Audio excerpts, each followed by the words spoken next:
The forest and water problems are perhaps the most vital internal problems of the United States.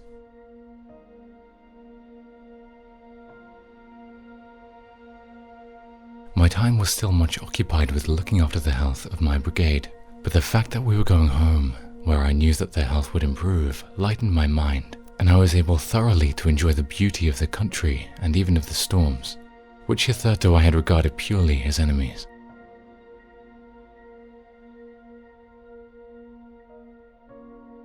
Learn to draw quickly and shoot straight, the former being even more important than the latter.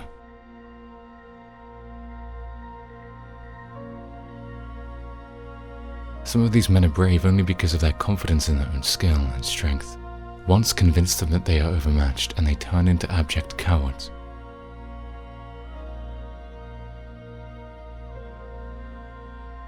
From its very nature, the life of the hunter is in most places evanescent, and when it has vanished there can be no real substitute in old settled countries.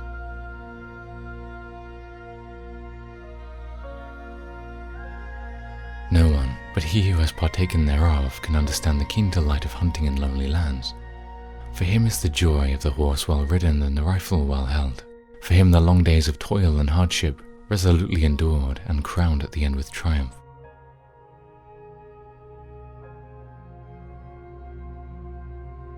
Ahead of us, as the sun was sinking behind a mass of blood-red clouds, and on either hand, the flushed skies were changing their tint to 100 hues of opal and amethyst. Our tireless little horses sprang under us, thrilling with life. We were riding through a fairy world of beauty and colour, and limitless space and freedom.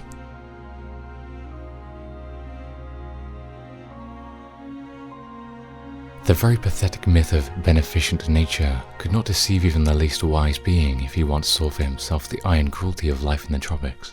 Of course, nature, in common parlance, a wholly inaccurate term. By the way, especially when used as if to express a single entity, is entirely ruthless. No less so as regards types than as regards individuals, and entirely indifferent to good or evil, and works out her ends or no ends with utter disregard of pain and woe.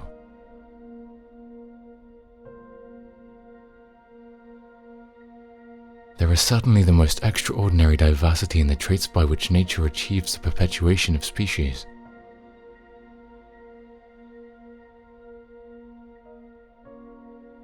Every first-rate museum must still employ competent collectors, but I think that a museum could now confer most lasting benefit, and could do work of most permanent good, by sending out into the immense wilderness where wild nature is at her best, trained observers with the gift of recording what they have observed.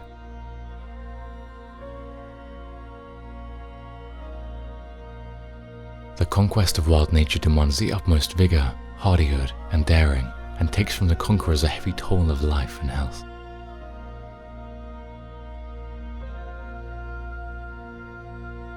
One of the innumerable mysteries of nature which are at present absolutely insoluble is why some snakes should be so vicious and others absolutely placid and good-tempered.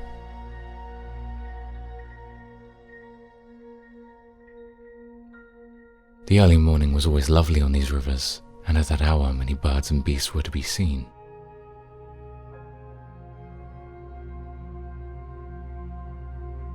The man who wishes to do the best scientific work in the wilderness must not try to combine incompatible types of work, nor to cover too much ground in too short a time.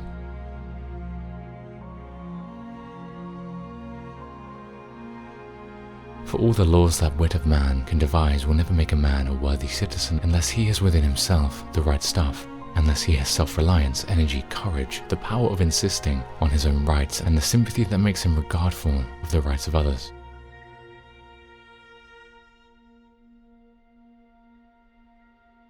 It is better for the government to help a poor man to make a living for his family than to help a rich man make more profit for his company.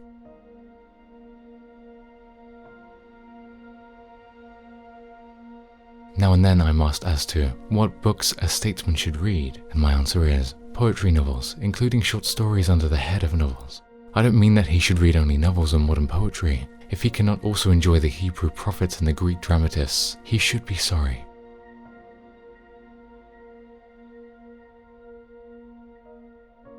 Just as democratic governments cannot be condemned because of errors and even crimes committed by men democratically elected, So trade unionism must not be condemned because of errors or crimes of occasional trade union leaders.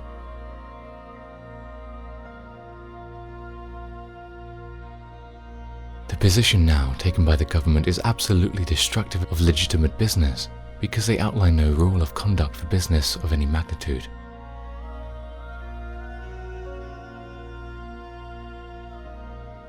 Americans learn only from catastrophe and not from experience.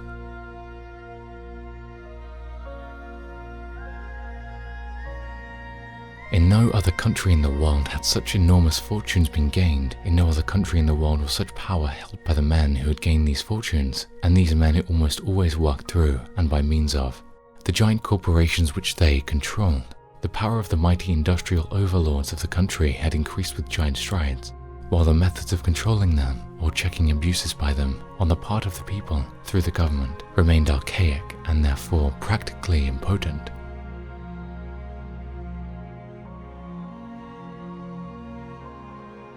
We of this generation do not have to face a task such as that our fathers faced, but we have our tasks, and woe to us if we fail to perform them.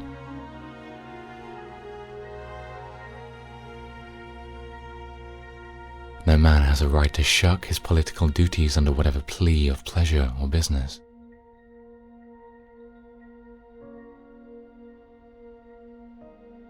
The first duty of an American citizen, then, is that he shall work in politics. His second duty is that he shall do that work in a practical manner, and his third, it shall be done in accord with the highest principles of honor and justice.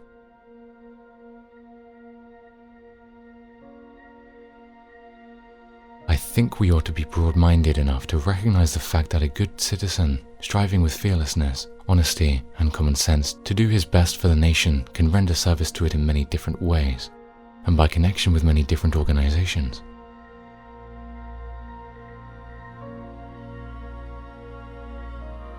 I do wish that more of our good citizens would go into politics and would do it in the same spirit with which their fathers went into the federal armies.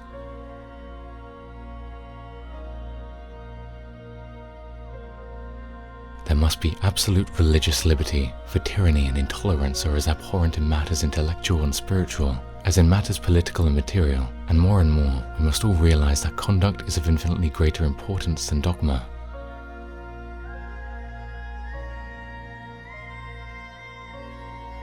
I have always been fond of Josh Billings' remark that it is much easier to be a harmless dove than a wise serpent. There are plenty of decent legislators and plenty of able legislators, but the blamelessness and the fighting edge are not always combined. Both qualities are necessary for the man who is to wage active battle against the powers that prey.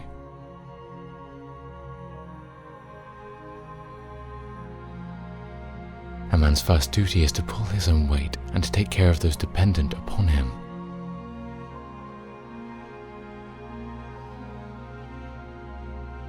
We must hold to a rigid accountability of those public servants who show unfaithfulness to the interests of the nation or inability to rise to the high level of the new demands upon our strength and our resources.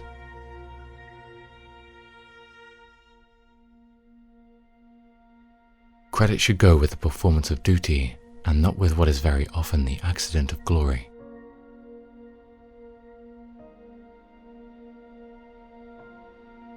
They understood that I paid no heed to where they came from, no heed to their creed, politics, or social standing, that I would care for them to the utmost of my power, but that I demanded the highest performance of duty, while in return, I had seen them tested and knew I could depend absolutely on their courage, hardihood, obedience, and individual initiative.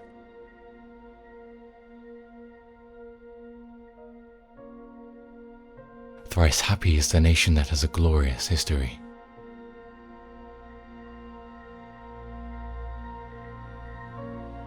The worst of all fears is the fear of living.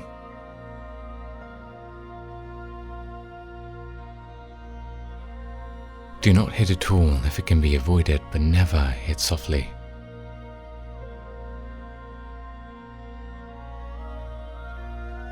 A man must think well before he marries. He must be a tender and considerate husband and realize that there is no other human being to whom he owes so much of love and regard and consideration as he does to the woman who with pain bears, with labor rears, the children that are his.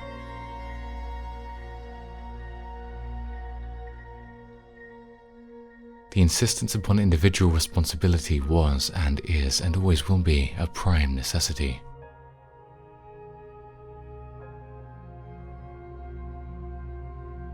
A man does in fact become fearless by sheer dint of practicing fearlessness when he does not feel it.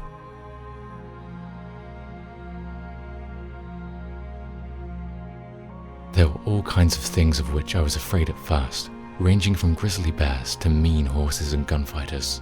But by acting as if I was not afraid, I gradually ceased to be afraid.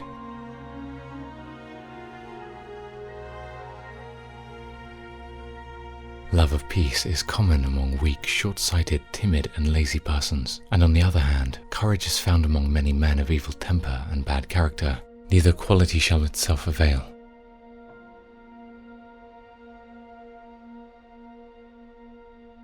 With the soul of flame and temper of steel, we must act as our coolest judgment bids us.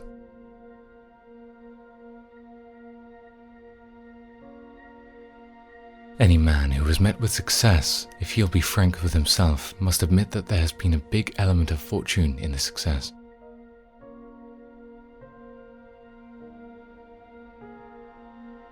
I had always felt that if there were serious war, I wished to be in a position to explain to my children why I did take part in it, and not why I did not take part in it.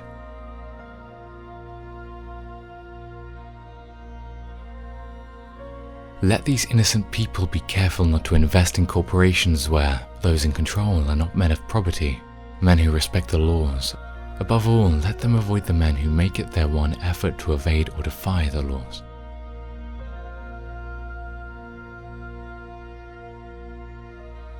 If I was not going to earn money, I must even things up by not spending it.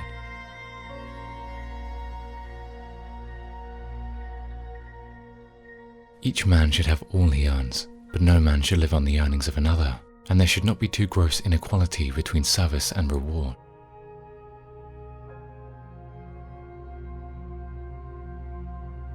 We knew toil and hardship and hunger and thirst, and we saw men die violent deaths as they worked among the horses and cattle, or fought in evil feuds with one another, but we felt the beat of hardy life in our veins, and ours was the glory of work and the joy of living.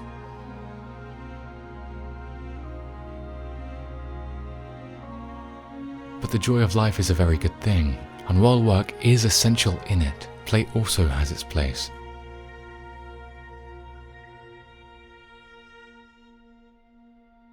Laissez-faire, says the professor, when it often means bind and gag that the strongest may work his will. It is a plea for the survival of the fittest, for the strongest male to take possession of the herd by a process of extermination.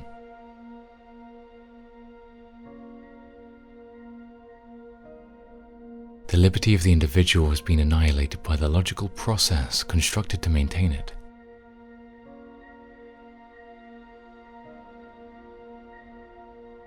The room for choice is so limitless that to my mind it seems absurd to try and make catalogues, which shall be supposed to appeal to all the best thinkers. This is why I have no sympathy whatsoever with writing lists of the 100 best books or the 5-foot library.